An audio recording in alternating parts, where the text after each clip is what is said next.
Actually, Olympics are one of the most important international events to CCTV.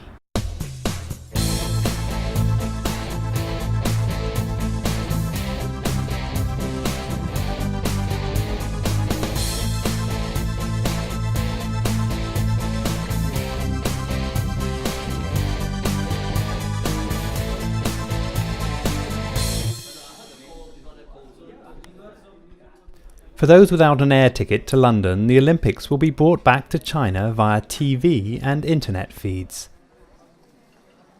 At the top of the old CCTV building, Jiang Heping, controller of CCTV Sports, explained to me how the coverage of the London Olympics would be different to that of Beijing. Of course, the London Olympics cannot compete against the Beijing Olympics. Beijing Olympics for the Chinese people, they are the home Olympic Games. We are the hosts.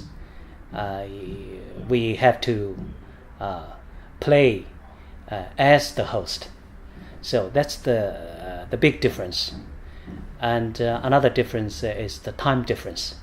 In Beijing, we have no time difference, zero time difference. But for London, 7 hours. For the London Games, we have to stay late at night till the early morning of the next day.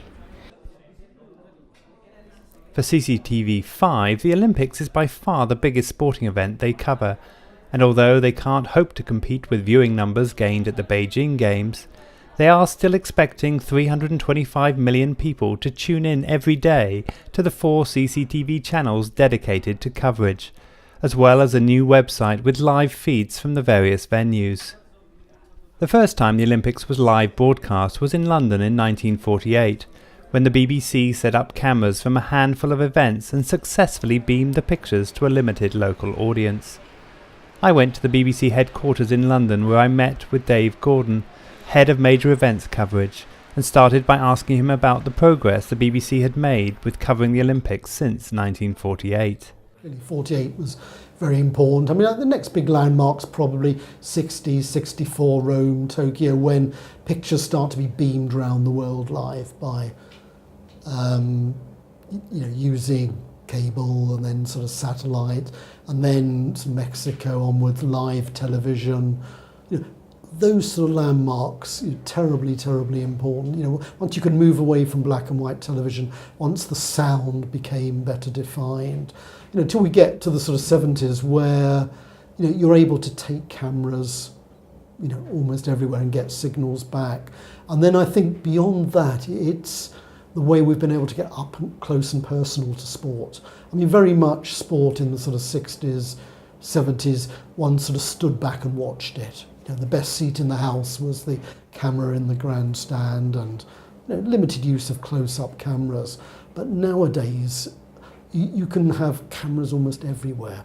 Some of the camera angles we have in diving now, where underwater cameras, plunge cameras, swimming and diving.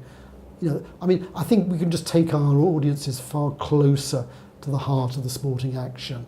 And I think that's really, really sort of important now, because I think the audiences expect that. They want to be sat there on the edge of their sofa, but almost able to reach out and touch the sport. Keen to break new barriers in 2012, the BBC are planning 3 new innovations to make watching the Olympics on screen more engaging than ever before. They'll have access to all the events live via interactive TV and the BBC website.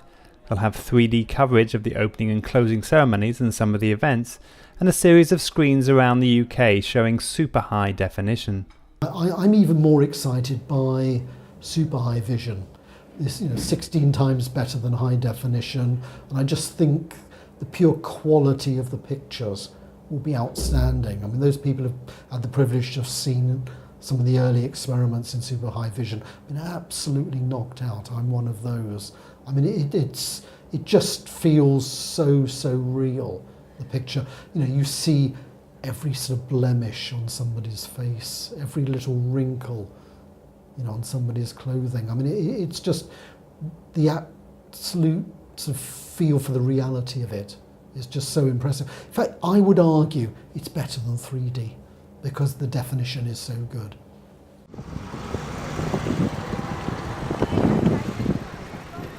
Back in China, CCTV will be broadcasting 300 hours of 3D footage, as well as dedicating its HD channel exclusively to Olympic coverage. The CCTV website will make all 5,000 hours of live streams available, allowing each viewer to make their own viewing schedules of whatever interests them. Although Jiang Heping kept emphasizing the fact the Beijing Olympics was very special, he was optimistic that the enthusiasm for the London Games would still be high. The Chinese people love the Olympics, and we also pay great attention to the Olympic coverage. I think in that sense, it's the same, and it will never change. This is DJ Clark in London and Beijing for China Daily.